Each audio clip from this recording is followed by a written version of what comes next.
躺进医院的病床，一阵喇叭声突然响起：欢迎来到鬼畜医院，请遵循以下规则：一、你们接下来要完成5个科室的考验，失败者将被淹死在福尔马林中。2、请不要伤害科室内的医生，否则将当场死亡。3、不要戴医生递过来的口罩。4、只有全部项目完成之后，才能活着离开医院。目前存活人数20人，生存游戏正式开始，请前往2楼迎接第1个科室的考验。话音刚落，病房的房门自动打开，我带着疑惑和不解缓缓走上2楼。此时2楼狭窄的走廊里已经挤满了人，每个人的神情都有些慌张。走廊上方挂着一个牌子，上面写着病毒检验与防疫科。这是一个年轻漂亮的女护士走了出来。各位病人，你们好，欢迎来到第1科室。众所周知，病毒的检验与防疫是医学中最重要的事。我身后有2款疫苗，左边为蓝色疫苗，右边为红色疫苗。请注意，大家要选择出正确的疫苗，打到正确的位置上。每个人限时1分钟。帅哥，你先来吧。女护士抬手指了指一位年轻的小伙子，小伙害怕走上前，对于2款疫苗的选择也是十分纠结。眼看时间已经过去了半分钟，女护士凶狠地催促道：选好了吗？要不然我来帮你选吧。此时的小伙早已汗流浃背，声音有点发颤：我选蓝色，蓝色是我的幸运色。女护士立即拿起一支蓝色的疫苗给小伙递了过去。请你自己注射疫苗。小伙咬紧牙关，猛地朝自己的大腿扎了下去。此时走廊里的所有人都在等待着小伙的结果，可疫苗注射进身体后仅仅过了3秒，小伙立马浑身抽搐起来。最近换了新手机，看视频果然更清晰。大家换新后，旧的都怎么处理的？像我每次换下来的旧手机、相机、手表都会叫转转免费上门回收，价格满意现场打钱。我那台 iPhone 14还卖了2300多，躺在家里就把手机给卖了，特别省心。要我说趁着旧机还值钱，赶紧叫转转上门回收就对了，甚至来不及呼救便倒地不起。然而女护士却哈哈大笑起来：嘻嘻，真好玩，你选错了，下一个。接着她伸手指向另一位女子，女子走上前对着女护士小声地说道：我选择红色。因为按着正常的逻辑，现在大家都会默认蓝色的疫苗是错误的，红色疫苗才是安全的，所以女子的选择也是大部分人的想法。女子算是有点常识，接过疫苗犹豫了一下，然后咬牙注射进了自己的手臂。就在大家以为女孩的选择是正确时，女孩刚走出一步，身体突然僵住，接着身体同样抽搐起来。女孩也选错了。此时的众人全都陷入懵逼的状态，因为2人的惨状表明蓝色不对，红色疫苗也不对，该怎样做才能顺利通过呢？就在大家沉思之时，女护士再次开始了点人，这一次竟然点到了我。待我走到跟前，女护士笑嘻嘻地问道：你选蓝色还是红色？我选蓝色。女护士将蓝色的疫苗递了过来。好的，请你自己注射疫苗。就在我准备放手一搏时，抬眼间我注意到了疫苗后面的墙上有2个大字，蓝色疫苗后边的是左，红色疫苗的后面是右。而前边的2人用付出生命的代价告诉我们，2种疫苗好像都是错误的，但是他们注射的部位并不同。第一位小伙选择的是蓝色，但注射的右腿；第2位女子选择的是红色，却注射的是左臂。也就是说，疫苗的选择并不重要。正如女护士所说，要把正确的疫苗打到正确的位置才是关键。蓝色疫苗对应的是左，要打在左手或者左腿上；红色疫苗对应的是右，要打在右手或者右腿上。想到这儿，我立马将蓝色疫苗冲着我的左手打了进去。之后我紧闭双眼，期盼着我的分析是正确的。果然不出我所料，时间过去了5秒钟，我还活着，我选对了。这时女护士脸上的笑容消失了。恭喜你顺利通过。有了我的前车之鉴，后边的人都开始照抄起来，做跟我同样的选择，扎同样的部位。几分钟的时间，大家便顺利通过了这关。这时喇叭声再次响起：恭喜你们过关，目前存活人数18人，生存游戏挑战升级，请前往3楼迎接放射科室的考验。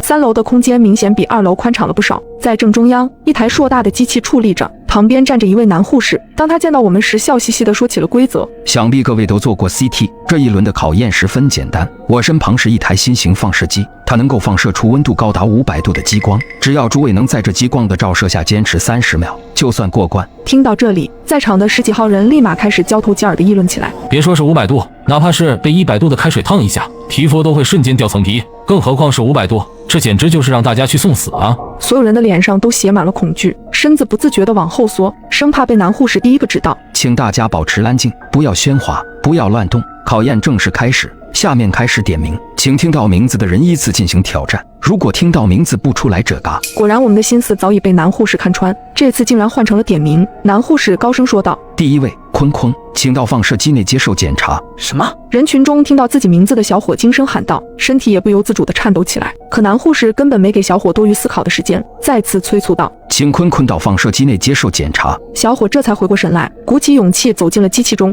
随着机器门缓缓关闭，一阵刺耳的机械运转声骤然响起，30秒的倒计时也开始跳动。当那道激光渐渐靠近，小伙吓得大声尖叫：救命呀！好热！然而男护士丝毫没有理会小伙，反而笑得更加肆意。只见那道激光缓缓扫过小伙的全身，小伙的身体瞬间化作成焦炭，整个3楼的大厅里弥漫着一股刺鼻的烧焦味，众人全都被眼前这恐怖的景象吓呆了。可男护士却依旧笑嘻嘻地喊道：坤坤 out， 有请第2位张漂亮到放射机接受检查。可这次男护士喊完名字许久，人群中都不见张漂亮的身影。只见男护士再次喊了一声：请张漂亮到放射机接受检查。人群中依旧不见有人站出来。男护士轻轻一笑，说道：我宣布张漂亮 out。接着人群中一个女人应声倒地，看来这个女人妄图挑战权威，坚持不站出来，可下场依旧是死。接着男护士继续开始点名，下一位雷小燕，请到放射机接受检查。有了张漂亮的惨死警示，李小燕这次主动了许多，没有丝毫犹豫地走进了机器。随着倒计时开始，那道炽热的激光再次缓缓袭来，李小燕迅速挪动身体试图躲闪过去，可下一秒激光射线迅速变粗，一阵惨叫声再次传来。看到李小燕的死状，我吓得双腿发软。就在这时，一个女孩轻轻拍了下我的肩膀：你好，我叫青青，我想我们可以合作一下。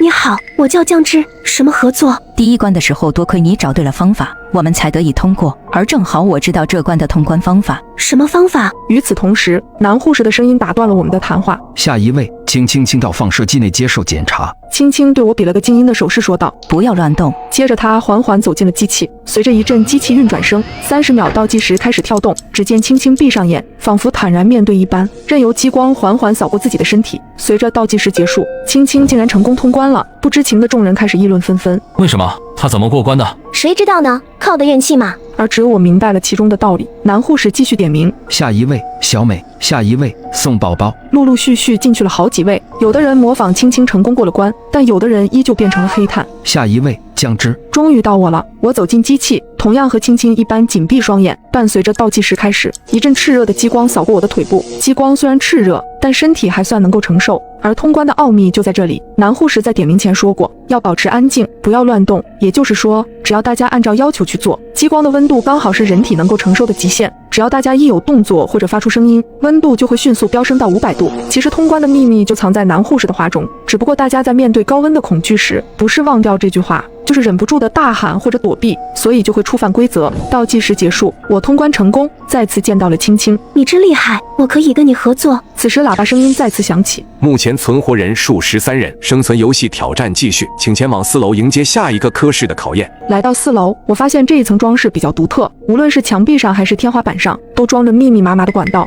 而大厅的正中央竖着一个牌子，上面写着呼吸科3个大字。这时大厅里来了2位推着医护车的护士，医护车上分别装的是防毒面罩和瓶装水。此时喇叭声响起，欢迎大家来到呼吸科。在这场考验开始之前，我特地为你们准备了2种物资，你们有1分钟的时间补给，切记每个人只能选择1款物资，不选或者多选者嘎。话音刚落，人群中又开始议论纷纷起来。因为根据前2轮的经验，这2种物资必定直接关系到大家的生死，所以大家对于这个选择都比较纠结。我也是如此，小声地询问青青：防毒面罩和矿泉水，我们选择什么？青青则冷静地分析道：就目前的情况来看，这一关是呼吸科，肯定要选择与其相关的防毒面罩，胜算更大一些。可是什么？我疑惑地问道。我觉得这一关并不是只有选择这么简单，但好在我们是2个人。这样吧，我们一人选择1样东西，这样一来我们的胜算更大一些。好，那就听你的。于是在1分钟倒计时结束后，我和青青各自拿了一个防毒面罩和1瓶水。而在场的大部分人考虑到呼吸科的因素，大多都选择了防毒面罩，仅有少部分口渴的人选择了矿泉水。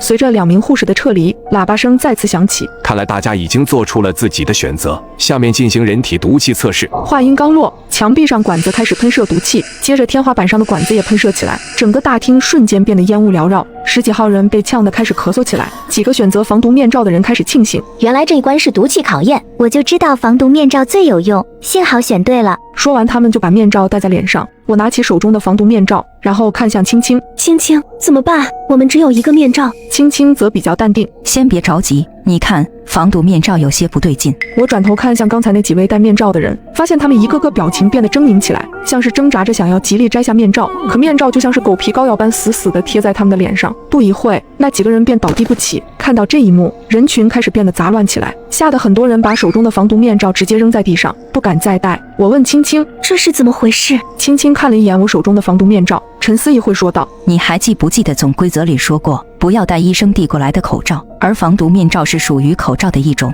所以一旦戴上就无法摘下来，并且你看这防毒面罩是没有换气孔的，他们是被活活憋死的。原来是这样，可是这一关该怎么通过呢？此时大厅里的毒雾越来越浓，有人认为那瓶矿泉水是解药，便大口大口地喝了起来，可是不一会还是倒在了毒雾中。既然这瓶水不是解药，那只能这样做了。说着轻轻撕下一部分衣服，然后倒上矿泉水充当湿毛巾。无论是什么有毒气体，只要用湿毛巾捂住口鼻，都可以尽量减少毒气的摄入，或许这样我们可以扛到毒雾结束。听完我也赶紧撕下衣服，倒上矿泉水捂住了口鼻，而剩余的众人也纷纷效仿起来，有水的倒水，没有水的直接用尿，毕竟保命要紧。终于在我们将要到达人体承受极限时，毒气停止了喷射，毒雾也缓缓散去，喇叭声再次响起。恭喜你们成功通过呼吸科的考验，目前存活人数9人，生存游戏挑战继续，请前往5楼迎接下一科室的考验。相比于其他楼层，5楼有些昏暗，头顶上的吊灯好像也有问题，在一直不停地闪烁着，而墙上布满了密密麻麻的蜘蛛网，像是已经很久都没人来过了。大厅的正中央有一座石桥，石桥下面则是浓稠的酸液，看着非常瘆人。就在众人对此次关卡疑惑之际，刺耳的喇叭声再次响起。欢迎大家来到血液科，这一关的考验十分简单，只要你们在规定时间内顺利到达桥对面，就算过关。但是你们的血液则是他们最喜欢的食物，请大家做好防护，在确保安全的前提下再做出行动。我宣布，5分钟倒计时现在开始。他们指的是什么？就在众人一脸懵逼的时候，一个人喊道：快看上面！我们这才发现，一只只毒蛛吊着蛛丝从天花板上落了下来，它们的体型不仅超出普通蜘蛛的好几倍，嘴上还长着锋利的獠牙，看着十分吓人。原来它们就是指的这些毒蛛。这些毒蛛缓缓降落，正好悬停在石桥上方的位置，像是这座桥梁的守护员。人群中有人喊道：趁着他们还没行动，我们赶紧跑过去。可谁也没想到，一个人刚踏上石桥，一只毒蛛突然以闪电般的速度咬住那个人，那人疼得发出撕心裂肺的叫声，没一会的功夫就被毒蛛吸干了血液，变成了一具干尸。这一幕彻底把众人吓傻了，众人再也不敢贸然行动。眼看时间只剩下3分钟，又有人站出来说道：这样耗下去不是办法。我发现这些毒蛛都是吊在半空的，那就说明它们不会到地面上来，也许趴在地上爬行能通过去。说完他就率先向前测试，果然一开始的时候毒蛛并没有直接攻击他，可是刚往前挪动了一个身位的位置，他不知是触发了什么机关，突然一只毒蛛直接扑到他的脸上，几秒后那个人也变成了一具干尸。眼看匍匐前进的方法失败，有人开始失去耐心。我去，这也不行，难道这关真的无解吗？我跟你们这些畜生拼了！说着他拿起一旁的扫把便冲了过去，准备和这些毒蛛硬刚，可他也为他盲目冲动的行为付出了代价，结果被几只毒蛛围殴，最后连尸体都没有剩下。眼看时间又过去了1分钟，大家都有点着急，怎么办呀？难道我们等死吗？如果说桥上行不通，那说明我们可以走水路，水路肯定是安全的。好像有道理。话落，这2人便冲进了桥下的酸液里，可刚跳下去他们就后悔了，因为酸液迅速将他们的身体腐蚀，他们只能拼命地挣扎呼喊，可如今谁也救不了他们，他们只能看着自己被酸液无情地腐蚀掉。眼看时间所剩无几，我也有些沉不住气，打算鼓起勇气和这些毒蛛殊死一搏，却被一旁的女孩抓住了手臂。等一下，这样是过不去的，我们要等灯灭了再行动。我身旁的青青瞬间恍然大悟，我明白了，这些毒蛛与普通的蜘蛛不同，它们的视线有问题，它们无法在黑暗中看清猎物，所以只能在有光的时候行动，并且通过前几人的死状来看，这些毒蛛好像只会攻击会动的物体，怪不得这里的灯光忽暗忽明，原来通关的诀窍就在这。眼看时间只剩下1分钟，于是我们3人立马跑到桥上，灯光闪烁的频率大概是1秒半，我们3人一边默念一边前行，只要灯光一黑我们就前进，只要灯光一亮我们就停在原地不动。在倒计时将要结束之前，我们3人终于顺利地到达了桥对面，我也得知了这个女孩的名字叫小美。就在我们3人庆幸之时，喇叭声再次响起，恭喜你们3位成功通过血液科的考验，请前往6楼迎接终极考验，只有顺利通过终极考验者才可以活着离开医院。6楼是整座楼的天台，在这可以看到头顶昏暗的天空，虽然只有6楼，但从天台往下看竟然是看不见底的深渊，令人头晕目眩。这真的是6层楼的高度吗？欢迎3位来到眼科迎接终极考验。我身后是一个空中悬梯，它连接着离开这所医院的出口。只要你们有足够的勇气和强大的毅力，爬满10万级台阶，你们就可以获得自由。当然，你们也可以选择放弃。如果放弃的话，那你们就可以留在这里，成为这所医院的规则管理者。请你们自行选择。我们3人相互对视一眼，青青率先说道：“我选择继续，我不想留在这里。你们呢？”我也是，我还有家人，我要回家，离开这个鬼地方。我也是。不错，既然你们已经做出了选择，那我们现在就开始进行终极考验吧。我会在楼梯的终点等待着你们。说完，那个护士便原地消失了。于是我们3人便开始爬楼梯，一边数一边爬，每个人都为了离开这里拼尽了所有力气。然而每爬上一阶楼梯，后边的楼梯就消失一截。青青有点吃惊，看来最后一关确实有些难度，我们现在根本没有退路，只能不断往前。小美应和道：“是呀，我们这才刚爬了300阶，距离10万的目标差得还远呢，我们一定要撑住啊！”在3人的互相鼓励下，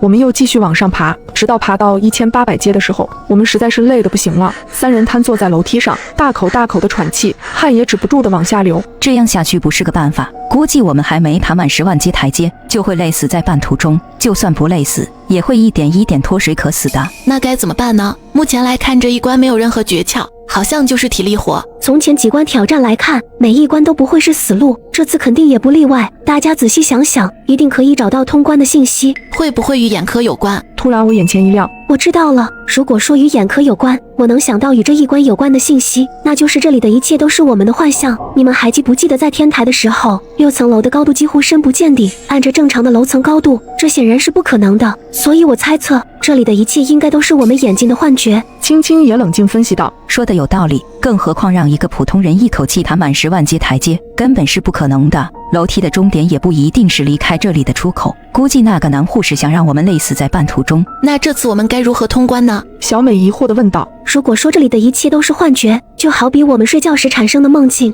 也许只有让自己的身体清醒过来，我们才能解除梦境了。那我们从这里跳下去吧。一般从高处坠落可以让一个人从梦里醒过来，既然楼梯爬不上去，想要离开这里，就只能这样去大胆尝试了。那我们就拼了！”说着，我们3人紧握着彼此，然后嘴里一起喊道：“1、2、3，跳！”接着我们便从楼梯上向下坠去。再次睁开眼，一位护士惊讶地喊道：“奇迹啊，你竟然醒过来了！”我问护士：“这里发生了什么？”是这样的，你之前已经是肺癌晚期了。为了营救你们，医院给每一位癌症患者注射了一种新型的药剂，被注射的人会陷入昏迷，进入一个精神世界，也就是规则怪谈世界。只有通过考验，才能再次苏醒过来。这一次的实验中，加上你竟然有3人奇迹般的苏醒了，你们真是太幸运了。而现在也意味着你的身体完全康复了。听到这，我沉重的心情终于放下，嘴上露出了久违的笑容。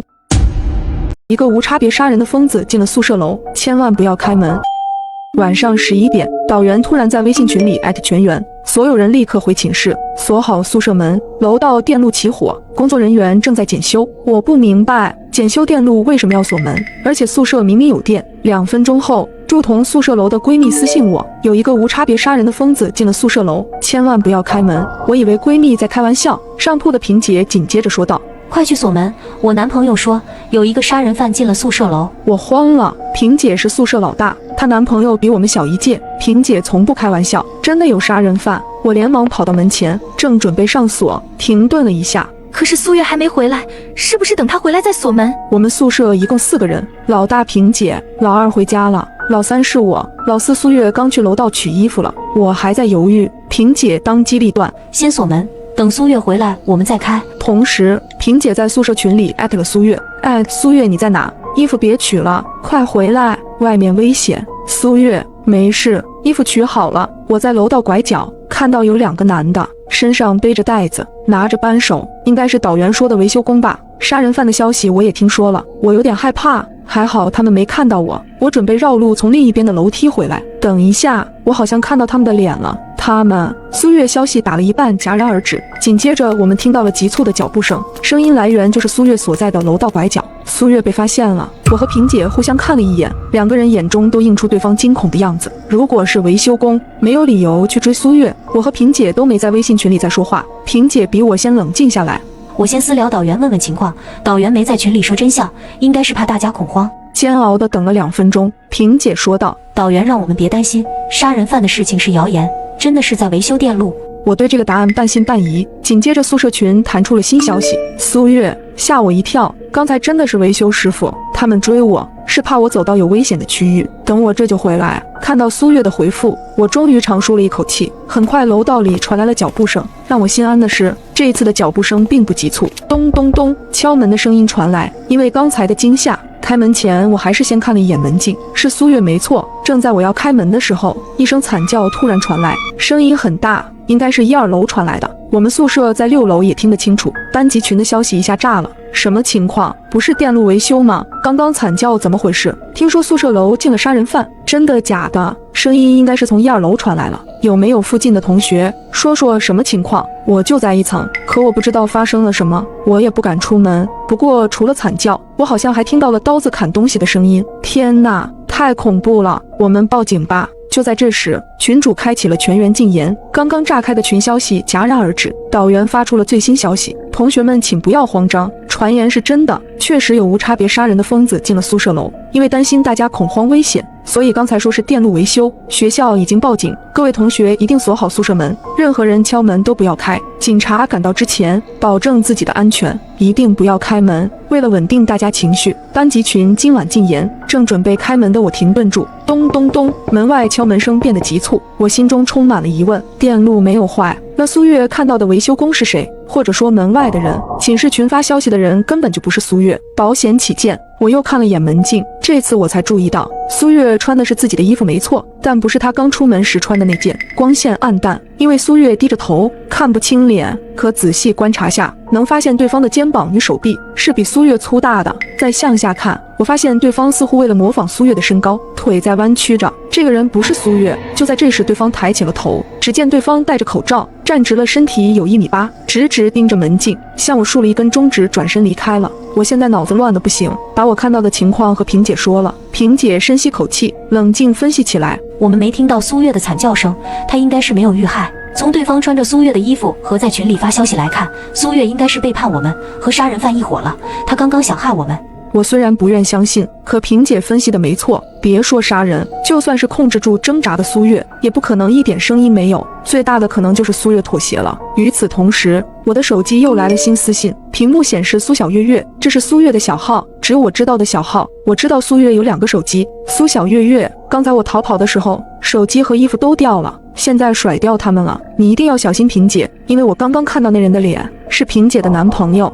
我已经和隔壁603的人联系了，一会去603，你找机会也过来，我给你开门。看着手机里的消息，我头皮都开始发麻。萍姐似乎看出我脸色不对，温柔一笑：别怕，我们只要锁好门，等待警察来就行，坏人终将受到惩罚。萍姐是宿舍老大，平日里都把我们当小妹妹看待，怎么会和疯子杀人魔一伙？我脸色渐渐变好，冲萍姐一笑：是的，坏人终将受到惩罚。不知道为什么，感觉当萍姐听到我这句话的时候，脸色有些奇怪。而就在这时，我的手机又响了，导员又拉了一个新微信群，几乎全楼的人都在，少了几个人，应该是漏了吧。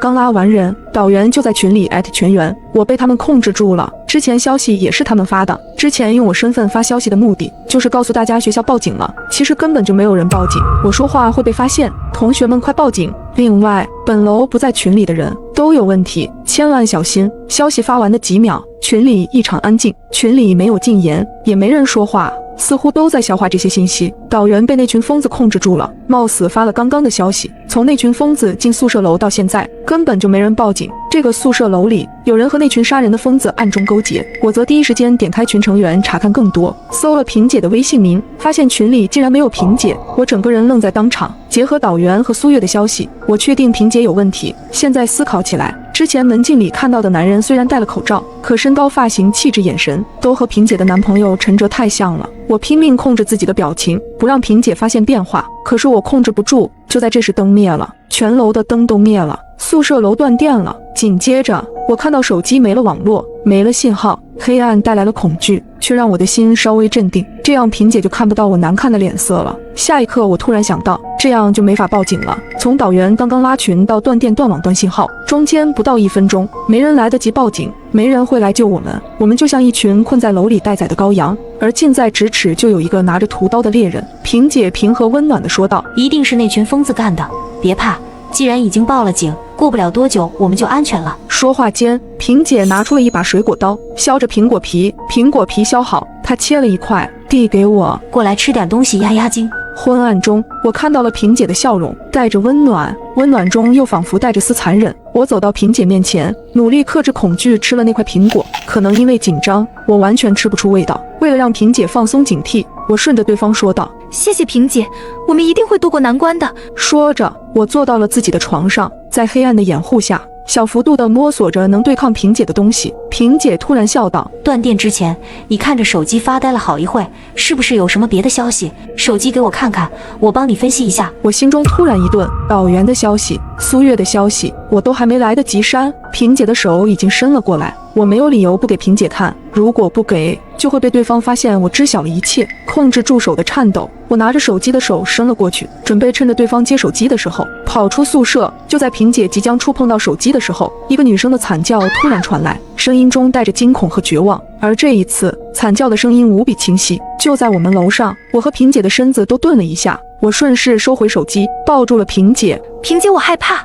我的身躯微微颤抖着，我所有的害怕完全可以甩锅给楼上的受害者。对我的行为，萍姐似乎也放下了戒备，没有再提看手机的要求。萍姐拍着我的后背：“别怕，有我在，就算是有坏人来了，我也会冲上去保护你。”她的话很温柔，从始至终都没有一点问题。甚至如果没有导员的消息，我根本不会怀疑萍姐。就在我稍稍放心，等萍姐放下戒备伺机逃走的时候，我看到了宿舍的窗子没上锁。我们宿舍楼窗户没有护栏，以男生的身体素质来说，从楼上翻到楼下并不难。而现在凶手就在楼上，我离宿舍门有一段距离，而且正在和萍姐拥抱着。楼上的凶手马上就要过来了，我近乎绝望，现在别无选择。我准备先控制住萍姐握着水果刀的手，先下手为强。就在这时，走廊传来了一阵急促的脚步声，噔噔噔，紧接着就是一阵急促的敲门声。有人在焦急地敲着603的门，开门的声音传来，有人进了603，603就在我们隔壁的隔壁。进门后没听到什么打斗的声音，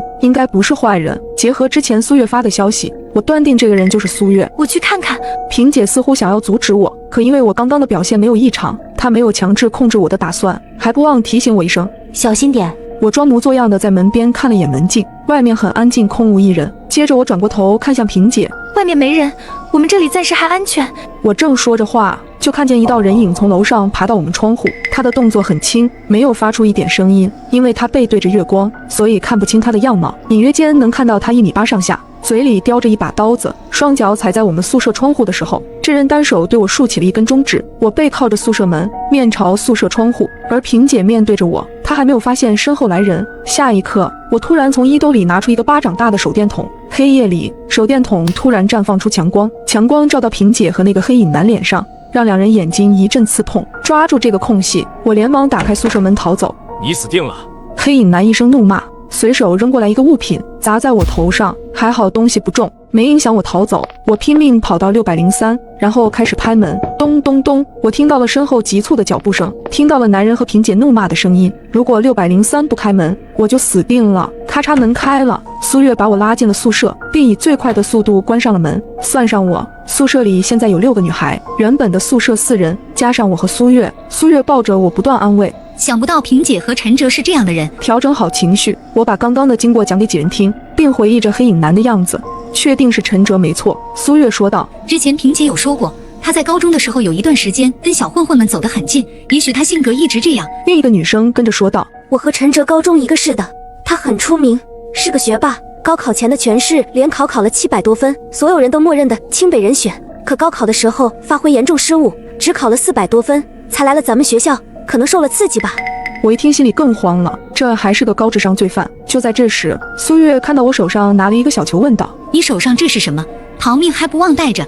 我这才发现手里拿着一个塑料材质的圆球，回忆了一下，刚才陈哲从窗户进来的时候，看我要逃，随手扔过来砸我的，幸亏这东西不重。这时宿舍门被敲响了，敲得很急促，大家刚刚缓解的情绪立刻又悬了起来。门外竟然传来了萍姐的声音，酱汁快开门，我男朋友陈哲要杀我，我好不容易才逃出来，刚刚你把我丢下不管，我不怪你，快开门，再不开门，我要死在这了。我心头一沉，从目前的线索来看，萍姐99%是坏人。抬起头，我也看到了宿舍里其他人都警惕地看着我，生怕我开门。我对大家一笑，你们救了我，我不会害了大家的。萍姐还在急促地敲门，还在央求我们信任她。突然，我手里的塑料小球发出了声响，从里面传出了男人的声音：海平想杀你们，千万不要给他开门。直到这时候，我们才开始观察这个小球，竟然是个小型对讲机。更重要的是，对讲机的声音是陈哲，陈哲是萍姐的男朋友，至少我和苏月是见过他的。